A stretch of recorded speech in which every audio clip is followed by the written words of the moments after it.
Hello everybody and welcome back to Bo Knows Reviews.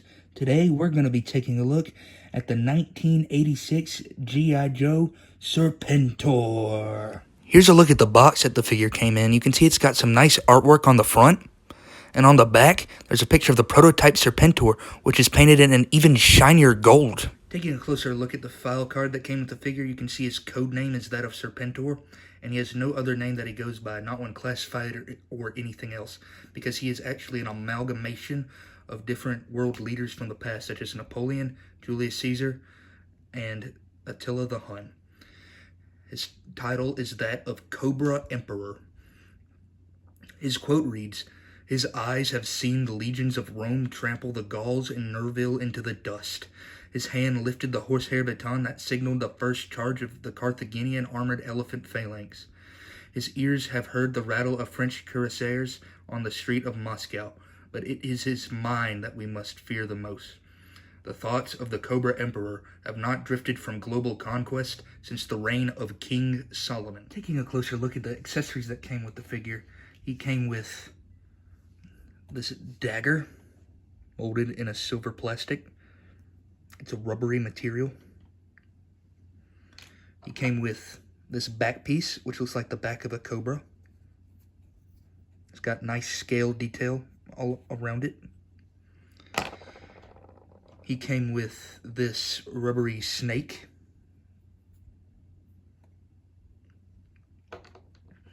He also came with this incredibly fragile green sparkly cape. I cannot stress enough how fragile this is. You can see that mine is torn down the sides right here. This hole's fine. And it has a slight tear in the top. That is from like barely any stress at all. I cannot stress enough how fragile this piece of cloth is. Taking a closer look at the figure, you can see that his helmet is designed after that of the head of a cobra. It's molded in this gold shiny plastic. There's a closer look at his face. You can see that the neck on my Serpentor figure is actually the same color as his face. There's a rare earlier version that features a yellow neck, which helped continue the look of the yellow ribs along his body. You can see that he has snakes molded on his shoulders that wrap around to the front of his chest. He's got scales going all the way down. And he's got green thigh pads and knee pads, along with gold scaled boots and green scaled toes. His arms featured the muscular Sergeant Slaughter style build, also cast from gold plastic. His right arm featured this interesting looking silver techno thingy. I'm not quite sure what it is, along with some nice scale detail that went to his hand. And then over here, his arm featured the head of a snake, which even had fangs sticking out of the front. Taking a look at the back of the figure, you can see more of that lovely scale detail and the way that the snakes on his shoulders coil around him. To attach the figure's accessories, one would simply take the backpack and plug it into the hole in his back. And then, to attach the cape, it would go around his arms and around his back using these armholes. And he would end up looking something like this. And the dagger simply fit right into his hand. The gold plastic on this figure becomes quite brittle over time, so for articulation, I'll be using the 1986 Triple T Sergeant Slaughter. He featured the standard 86 Joe articulation. His head had a ball-like joint that allowed him to look left and right, up and down.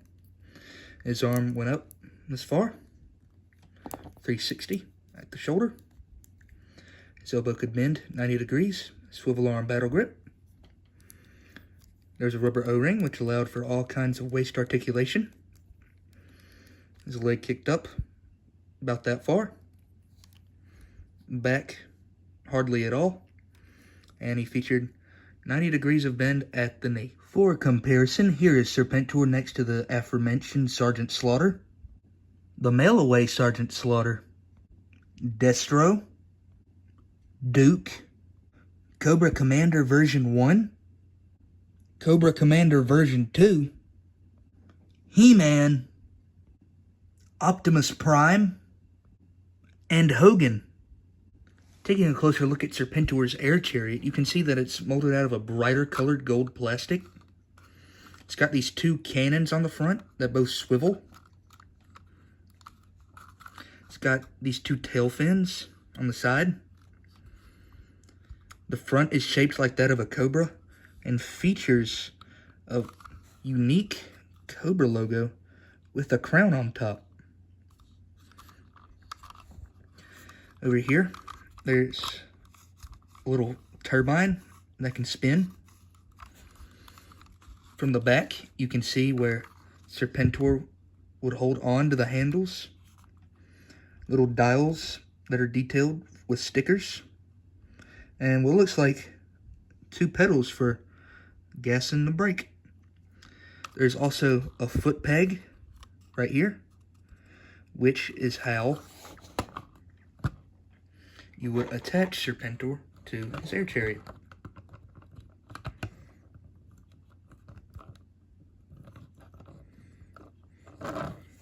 Once on there, he can grip the handles, but I find that he stands better just on his own,